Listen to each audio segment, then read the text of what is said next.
Hello, ça faisait longtemps. Alors aujourd'hui, on se retrouve pour un nouveau podcast, de notre histoire préférée, Galatea, Flingue et Royauté. Et là, on va lire le chapitre 22, Résultat. Donc là, on va savoir si Beau, elle est enceinte ou pas. Je suis le roi de la mafia, annonça Dominique d'une diction claire et légèrement accentuée. Tous les muscles et les tendons de son corps étaient tendus. Elle le fixait, attendant poliment qu'il en dise plus. Elle attendit et attendit encore. La pièce était devenue si silencieuse qu'elle pouvait entendre leurs deux respirations. Et, demanda-t-elle, lorsqu'elle ne put plus supporter le silence. Elle était étourdie par sa déclaration d'amour de tout à l'heure, qui, bien que teintée d'un soupçon de domination, avait rempli son cœur d'arc-en-ciel. Je règne sur le monde souverain des gangsters avec lesquels tu travaillais, a-t-il poursuivi en hésitant. Je suis peut-être dangereux, mais pas pour toi. Jamais pour toi. A-t-il dit sérieusement, alors que ses yeux reflétaient quelque chose, un soupçon de peur, la peur de la perdre. Elle avait envie de rire du ridicule de tout cela. Sa vie entière tournait autour d'hommes dangereux et l'amour de sa vie était le plus dangereux de tous, mais pas pour elle. Chut, a dit Beau, je sais. Elle a pressé son doigt sur ses lèvres charnues pour l'empêcher de dire ce qu'il voulait ajouter. Je t'aime et rien. Beau s'est arrêté au milieu de sa phrase car la pièce s'était mise à tourner. Quelque chose d'aigre et de bileux a commencé à remplir sa bouche. Burk. Salle de bain, a-t-elle dit. Dominique l'a porté directement vers les toilettes. Juste à temps, son estomac s'est violemment retourné et elle a vomi tout ce qu'elle avait dans l'estomac. Elle a gémi et lui a fait signe d'attendre dehors, ne voulant pas qu'il la voie comme ça.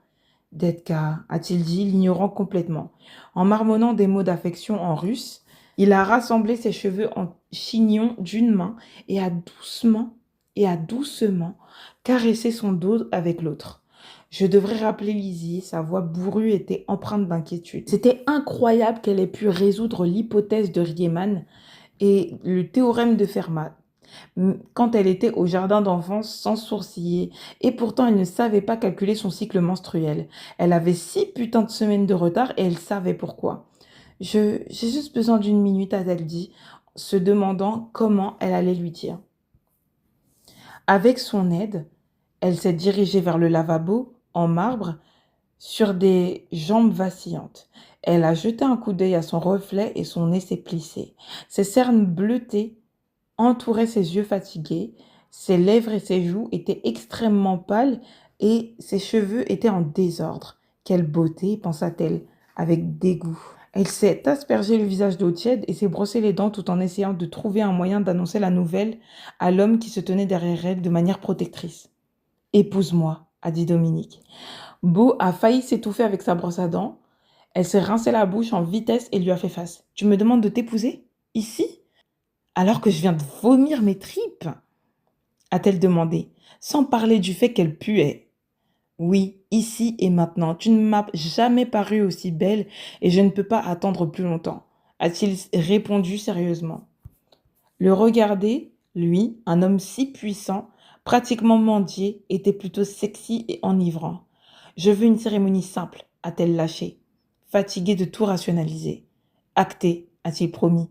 Les yeux de Beau se sont écarquillés lorsqu'elle a vu Dominique enlever son costume et se débarrasser de sa cravate. Il l'a jetée quelque part derrière lui.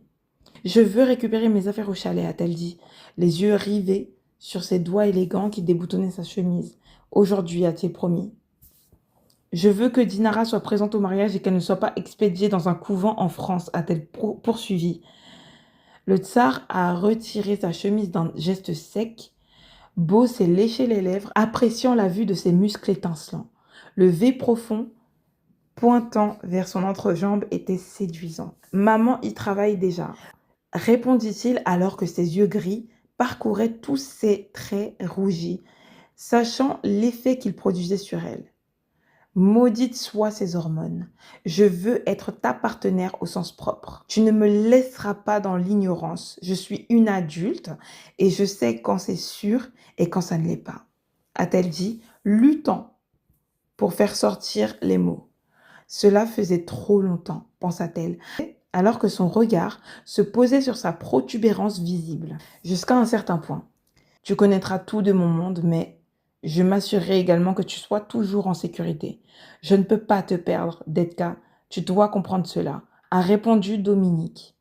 Elle acquiesça, sachant pertinemment qu'elle aurait assez à faire dans quelques mois. Quoi d'autre? Et tu me resteras fidèle jusqu'à ce que la mort nous sépare ou je te couperai les couilles, a-t-elle menacé. Mon Dieu, je suis tellement amoureux de toi que je ne peux même pas regarder une autre femme. Ce sera toujours toi, seulement toi. Rien d'autre? A-t-il demandé. Dominique réduisait progressivement la distance entre eux, prêt à la prendre dans ses bras, lorsque Beau leva les mains pour l'arrêter un instant. Je suis enceinte, a-t-elle dit. Il y eut un silence dans la salle de bain. Elle a vu plusieurs expressions défiler sur son visage, du désir intense au choc, en passant par l'amour et le bonheur. Putain, oui, je le savais, a dit Dominique en la prenant dans ses bras et en rugissant. Beau a éclaté de rire. C'était le plus beau jour de sa vie. L'ennemi, Antoine le montait. Il savait qu'il ne pouvait plus se cacher. Il devrait faire face au boucher et à Alec à un moment donné. En regardant par la fenêtre, Antoine calculait le risque de retourner à San Francisco. Il aurait besoin d'un moyen de pression et d'argent. Mais comment? Il ne resterait plus qu'une poignée de ses hommes. Il pourrait engager plus de gens. Le Mexique était plein de connards qui n'avaient rien à perdre. Le problème était que le chef du cartel mexicain, Rafael Montero, ne manquait de rien. De plus, il était l'ennemi d'Antoine. Cet homme était presque aussi puissant et mortel que le tsar de la mafia. Il ne pourrait pas se cacher longtemps. Il était traqué. Antoine devait trouver une solution. Putain, réfléchis. La rumeur avait fait le tour de l'underground. Les différents boss étaient prêts à tout pour plaire au roi de la mafia. L'infâme comptable s'est avéré être la pute de Dominique Vassili, que Dominique Vassili avait l'intention d'épouser prochainement, son talon d'Achille. Antoine pouvait lui extorquer des millions s'il choisissait de faire ce qu'il voulait. Il pourrait même avoir la princesse de la mafia russe. Il a souri en imaginant une Beau ou une Dinara Vasili nue, ou les deux, comme ses esclaves sexuels. Maintenant, c'était quelque chose qu'il attendait avec impatience. Mais chaque chose en son temps. Il aurait besoin de contacter les traîtres restants pour l'aider. Ils adoreraient ses plans. Faisant le tour de sa cachette délabrée, Antoine attendait que l'on réponde à son appel. Ça a sonné plusieurs fois. Finalement, une voix familière a répondu. « J'ai un plan », a-t-il dit. Il pouvait entendre de la musique forte et des rires à l'autre bout. « Ça a intérêt à marcher, Antoine », dit la voix au téléphone. « Nous nous cachons depuis des semaines. Nos partenaires sont tous morts. Ça va marcher. Cette ligne est-elle sécurisée ? » « Oui. Qu'as-tu en tête ? » Savoir que les autres traîtres étaient prêts à tout pour récupérer leur vie lui a donné le regain de confiance dont il avait besoin. Ils lui mangeraient tous dans la paume des mains. Après ça, « Je vais kidnapper la nouvelle tsarine et la princesse de la mafia », déclara-t-il avec désinvolture. Sa queue palpitait à cette idée. « Je suis tout cuit, Antoine Lemonte », a dit la voix au téléphone. « De quoi as-tu besoin ?»« Fanou. Tout y est dans ce livre. Une histoire à rebondissement, de l'humour, de l'amour est bien écrit dans l'ensemble. Je suis très d'accord avec elle. Jacquemont qui dit « Il va réussir à le faire, ce connard. » Ouais. Sinon, il n'y aurait pas d'histoire. Mais ouais. Odétine, jamais en paix. Qui est le traître ? Thibaut qui dit « J'espère que Dominique va nettoyer autour de sa sœur et de Beau. » Donc, qui va tuer des gens, je pense. Alors, ok, qui est écrit. Et si ce Antoine Lémonté réussissait à capturer Dinara et qu'il tombe amoureux parce que ça tilte au premier regard, improbable ou pas. Sinon, si d'aventure il arrivait à capturer Dinara, c'est forcément parce qu'il y a toujours eu un traître dans la bande de Dominique. Mais c'est ce que j'ai dit. Moi, j'en suis sûre que c'est Alec le traître. Et écoutez, quand il y a un traître, en général, c'est le meilleur ami. Donc là, ils ont voulu nous mettre un Alec bien et tout, bienveillant. Son médecin, là, sa médecin Lizzie. Mais je sais pas pourquoi, c'est étrange. Genre, s'il arrive à avoir accès à la tsarine et à la princesse, la sœur de Dominique, là. Stéphanie, putain, j'espère juste qu'il n'y a pas de traître dans le camp de Dom. Mais c'est sûr que c'est le camp de Dom et c'est sûr que c'est son meilleur ami. C'est toujours le cas. Enfin, en fait, c'est toujours la personne qui, que tu tiens le plus en estime, qui est le plus susceptible de te trahir. Parce que, ben, sinon ce serait pas une histoire géniale, hein. Genre, ça on ne s'en lasse pas, hein, des amis qui sont des traîtres et tout, on s'en lasse pas. Et donc, dans un instant, on va lire, ben, vas-y, on le fait dans cette vidéo, on va lire le prochain chapitre, tout de suite. Allez, go! Petit bonus parce que j'ai disparu pendant longtemps. Donc là, on est du point de vue de Dominique, qui sait pas ce qu'il attend. Ah là là. Donc là, c'est Cartel mexicain, le nom du chapitre. C'est le chapitre 23. Donc, quitter sa Sadedka pour chasser ses derniers ennemis était difficile pour lui. Son seul réconfort était le dispositif Bluetooth amélioré attaché au tracker qu'elle lui avait fourni. Il pourrait ainsi communiquer entre eux à tout moment, sans risquer que la batterie ne s'épuise. Lui qui pensait que ce genre d'invention high-tech de laboratoire scientifique n'existait que dans les films. Quelle femme étonnante. Il venait d'atterrir à Mexico et il était sur le point de rencontrer le nouveau chef du cartel mexicain qui, selon les rumeurs, était presque aussi dangereux que lui et était un homme de parole. Mentalement, Dominique hocha la tête en signe d'approbation mais savait qu'il devait tout de même rester très vigilant. Dans quelques minutes, son évaluation de l'homme lui dirait s'il avait beaucoup changé au fil des ans. Toujours prudent, il a envoyé ses hommes en avant pour sécuriser le périmètre. Des tireurs d'élite, des combattants endurcis prirent leur place. Alec est sorti, le premier du jet privé, des lunettes noires couvrant ses yeux. Il a scanné les environs à la recherche de quelques pièges. Une fois satisfait, il a hoché la tête et s'est écarté pour laisser passer Dominique. Dominique s'est moqué du protocole de sécurité trop zélé de son ami. « Je suis le boucher, pas une bimbo, Alec », dit-il en passant devant lui. Alec a gloussé. « Je dois être minutieux pour mon ami. La tsarine aura ma tête si quelque chose t'arrive », a-t-il expliqué. La raison d'Alec et la façon dont il avait formulé auraient dû l'irriter, mais tout ce qu'il a ressenti, c'est de l'exaltation. Une femme fantastique qui l'attendait à la maison s'inquiétait de façon possessive et exubérante de sa sécurité. Espérons que Rafael Montero a oublié la fois où j'ai frappé son joli visage, a murmuré Alec avec un sourire en coin, se souvenant du bon vieux temps. Bien que le visage de Dominique reste stoïque et indéchiffrable, ses yeux gris pétillaient d'amusement. Il a peut-être amélioré ses compétences de combat à présent, Alec, supposa Dominique. Il avait confiance dans l'expérience de combat au corps à corps de son général, mais il était sûr que Raphaël, un chef de cartel, était tout aussi mortel. Garde nos hommes en alerte. Nous ne savons pas s'il a beaucoup changé. Il pourrait travailler avec les traîtres pour ce que nous savons, a-t-il prévenu, bien qu'il doute lui-même de cette idée. Alec a hoché la tête et lui a ouvert la porte du 4x4 blindé, le rejoignant quelques secondes plus tard. Si tout se passait comme prévu, ils auraient la tête de l'assassin à la tombée de la nuit.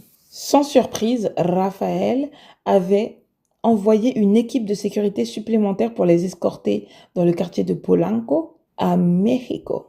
Ils se sont arrêtés devant une maison de ville lourdement gardée. Alec est sorti de la voiture en premier pour scruter les environs. Dominique lui faisait confiance ainsi qu'à ses hommes pour s'assurer que la zone était sécurisée. Le monde sur lequel il régnait était un endroit dangereux. Les alliances se formaient et changeaient en un clin d'œil. À cette époque, son sang-froid le désignait comme le roi de la mafia le plus mortel. Lorsqu'il est sorti de la voiture, une aura dangereuse l'accompagnait.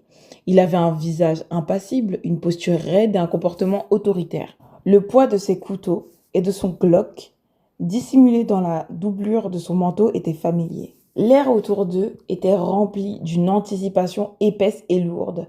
Dominique regardait l'homme qui venait à leur rencontre, dénué de toute expression. Il avait une démarche de rôdeur, de traqueur. Ses qualités de prédateur et chef comme lui étaient apparentes. Aussi impressionnant que le tsar de la mafia, il était grand, bronzé et fortement musclé. Il avait un corps et un visage inflexibles et parfaitement sculptés. Vêtu élégamment d'un costume Armani entièrement noir, entre semblables, ils se sont reconnus. Les yeux noisettes de l'homme en disaient long, des leaders tous les deux. Dominique a serré la main de l'homme devant lui, fermement. « Bien. Bienvenue dans mon humble demeure, tsar », a entonné Raphaël. Inclinant la tête vers Alec, il a dit « Et je vois que vous avez amené votre vieil ami. » Ses yeux bruns brillaient d'amusement. « Je vais te montrer qui est vieux, Raph. » Grogna Alec d'un air moqueur. Raphaël a gloussé et a tapé dans le dos d'Alec sans ménagement. « Viens, ça fait trop longtemps qu'on n'a pas partagé un verre. » La maison de style moderne dans laquelle ils sont entrés était assez impressionnante.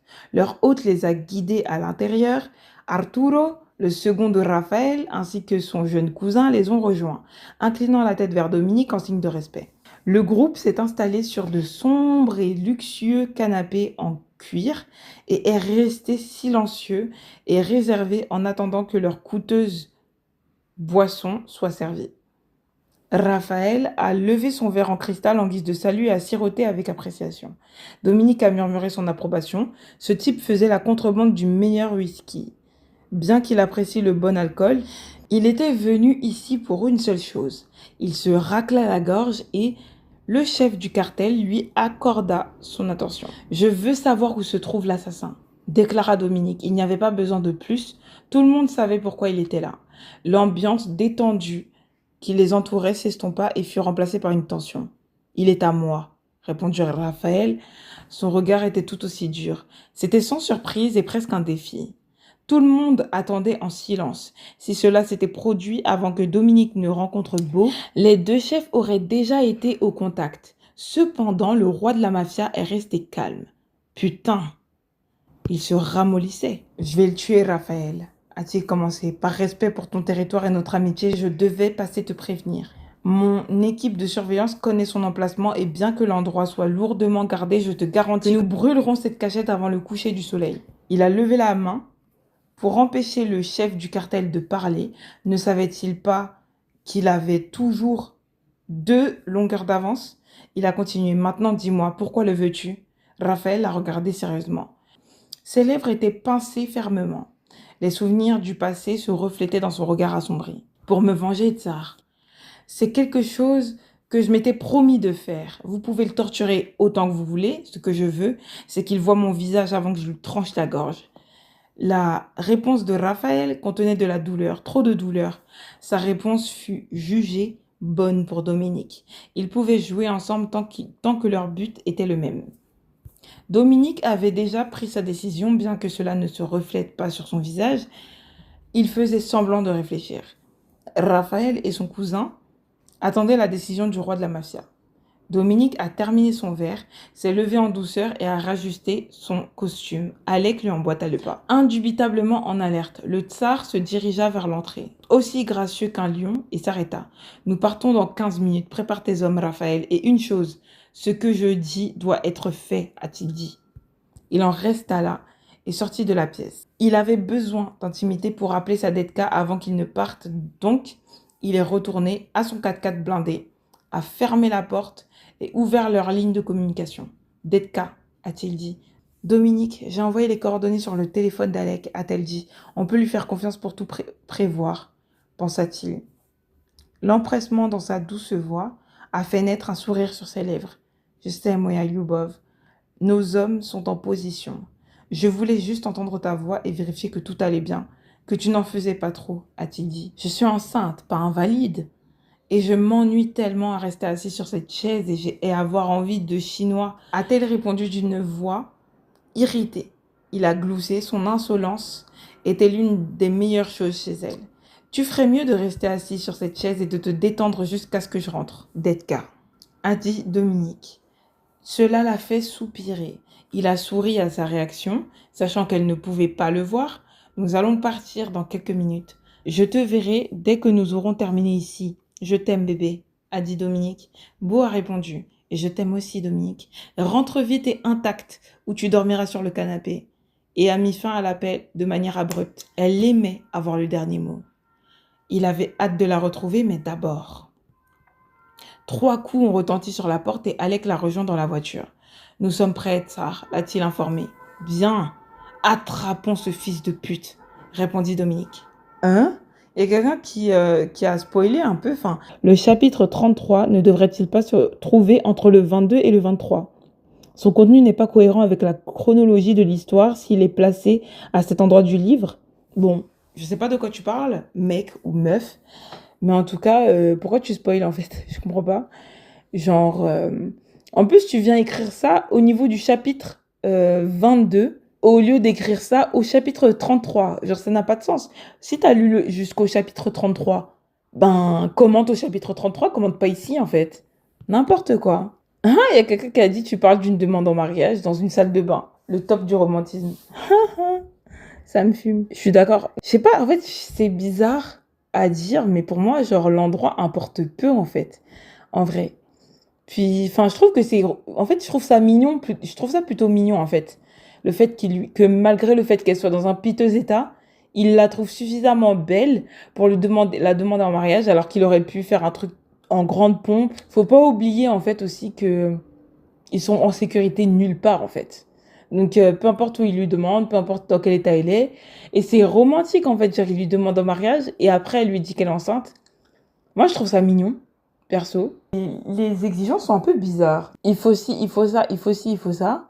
Faut qu'il m'emmène dans tel endroit pour qu'on puisse manger haute gastronomie, etc. C'est des critères un peu bidons, tu vois, à mon goût. Trop bidons à mon goût. Encore, vas-y, si t'as toujours baigné dans le luxe, je comprends. Mais je veux dire, il a le droit d'avoir un côté aussi simple. C'est pas parce qu'il a toujours été riche qu'il peut pas avoir un côté simple, tu vois. Puis, ben, je trouve que ça veut dire, en fait, ça veut dire beaucoup. Ça veut dire que peu importe l'état psychologique et physique dans lequel elle est, pardon, euh, en fait, il l'aime toujours, en fait. C'est-à-dire que, en fait, c'est ce romantisme-là qui est plaisant. C'est que peu importe que ta meuf, elle soit grosse, que ta meuf, elle soit enceinte, que ta meuf, elle soit fine, qu'elle soit malade ou pas, en fait, tu restes là et tu lui restes fidèle, en fait. Il y a pas de raison, en fait, autrement, je veux dire. Et tu restes attentionné vis-à-vis d'elle. Alors oui, certes, il a eu des loupés, il l'a ignoré, etc. Ce qui n'est pas positif. Ça peut même être considéré comme des red flags. Mais il faut pas oublier que, bah, en soi, elle attire surtout des rois, pas des rois de la mafia, mais des mafieux, en fait, pour tout ce qui est... En fait, elle a toujours baigné dans ce milieu-là. Et j'aime bien la réaction qu'elle a eue, même si j'aurais trop kiffé que ça la dérange et tout. Mais en vrai, ça l'a pas dérangé. Genre, ce qui est assez novateur. Parce qu'en général, quand un personnage féminin apprend ça sur son partenaire, en général, elle rebrousse chemin, elle a peur. Elle n'a pas eu peur, en fait. Et j'aime bien. Je trouve que c'est assez différent par rapport à ce qu'on a l'habitude de lire, tu vois. Dans un premier temps, le personnage féminin est censé paniquer. Et après, parce qu'elle est trop amoureuse, elle va revenir, tu vois. Mais là, non. Elle s'est dit, mais en fait, j'ai toujours côtoyé ce milieu-là. Depuis mes 13 ans, je côtoie ce milieu, tu vois. Donc, bah, ça la fait pas peur tant qu'elle est elle-même, elle est en sécurité. Mais quand t'es la femme d'un roi de la mafia, je suis désolée, mais tu n'es jamais tranquille en fait. Tu sais pas s'il va revenir vivant, s'il va pas revenir dans une boîte en bois ou en marbre, on sait pas. Tu sais pas si le mec il va t'être fidèle parce qu'il est il est tout en entouré de nanas, hein, faut pas se mentir. Enfin, plus d'hommes que de femmes, mais quand il va dans des soirées, il y a des femmes, tu vois. Tu sais pas réellement si, voilà quoi, si il fait, enfin si c'est un mec violent, etc. Mais là, je trouve que c'est le meilleur roi de la mafia qu'elle aurait pu épouser en vrai. Parce que les autres là, même les mafieux tout court, ils sont un peu bizarres, hein. Enfin, ils ont l'air un peu vicieux, etc. Donc franchement, j'aime bien. J'aime bien, dans tous les cas, genre, moi, franchement, j'ai jamais beaucoup de choses à dire, à part s'il y a vraiment des trucs à critiquer. Mais là, franchement, il y a vraiment rien de spécial à critiquer. Bon, finalement, j'ai donné mon avis à la fin. Mais franchement, maintenant, c'est juste pour vous dire que je ne donnerai plus mon avis, à moins que ce soit vraiment intéressant de donner mon avis. Je donnerai plus mon avis. Merci de m'avoir écouté. Donc, on se retrouve pour de prochains épisodes.